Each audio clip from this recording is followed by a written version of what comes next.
an obsession in the press with the notion that it is particularly evil, utterly immoral, to separate illegal immigrant parents from their children. Here's part of the outcry.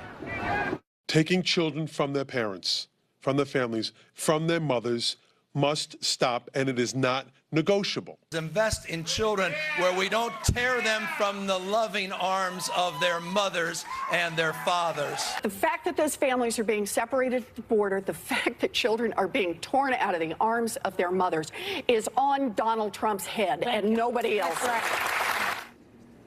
are a lot of sad stories out there, for sure. But let's put this in perspective.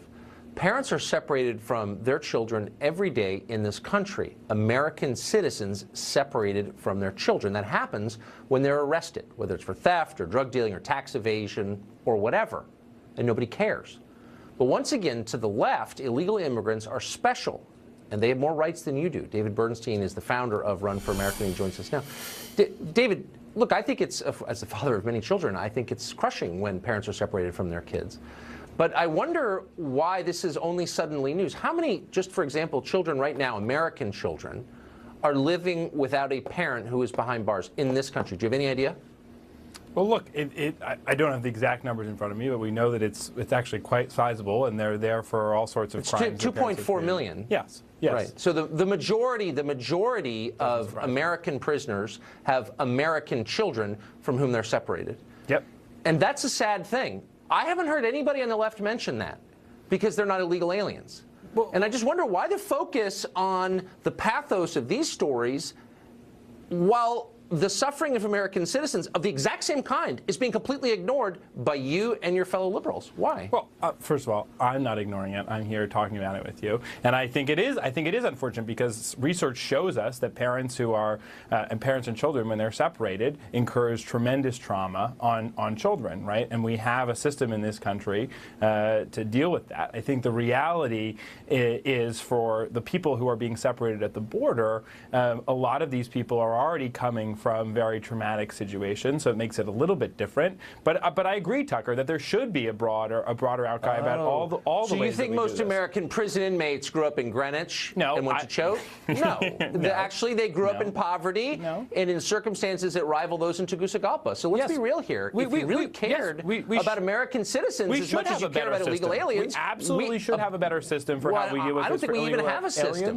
We don't. You're right. We have the foster care system in this country. If you really want to talk about the crisis for I'm very aware of it. And children in this country, the foster care system in this country is riddled with corruption, is crying out for reform. It's one of the many things that we could actually do. We could actually come together on a bipartisan basis, but people are too interested in stoking fear around immigration and issues like this, like you on this show, really? Because I guess I see it I see it a little differently, because here I am reminding you that the crime that you're so upset about is taking place and hurting Americans, but you don't care. So, for example, I am upset about you had 60,000 Americans die last year of drug ODs. If you saw the same devastating fact, Tucker. But we don't care about fentanyl coming over the border. What if the same proportion of illegal aliens were dying? What if illegal aliens were dying of fentanyl, not just dealing it, which they are?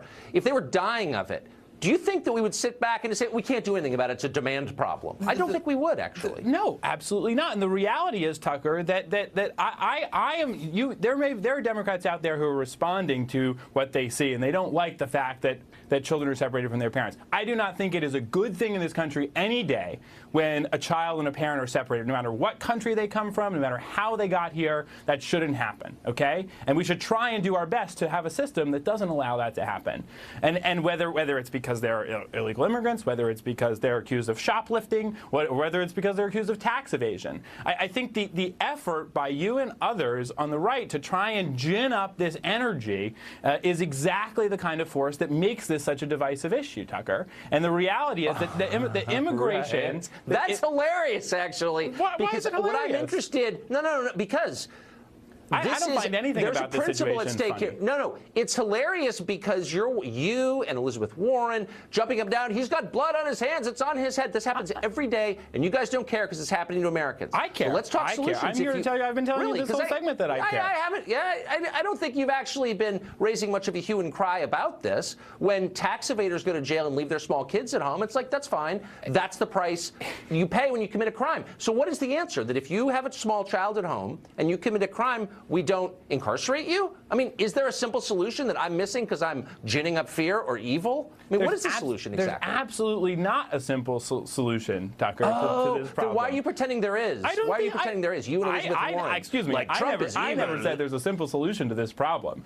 because this is certainly not a cut and dry problem. What we could do in this country, is have a different system for how we look at criminal justice, for instance. And the president, who's been eager to pardon people who Kim Kardashian puts in front of him, could look at some of the nonviolent drug offenders who are in jail, who should have their sentences reformed. But let me just ask you really quickly, this is a sincere question, actually. If someone has a small child at home, should we punish him differently for a crime? Maybe we should. Maybe we should look at that differently. I don't know. I mean, I'm not saying yes. I don't know the answer, but I mean, I don't know the answer that's either. the fruitful conversation. But this would be a good conversation to have because it needs to apply to everybody we have in this country. Good, and not just to foreign citizens, but our own citizens. David, thank you. I appreciate it. Thanks, Tucker. Good to see you.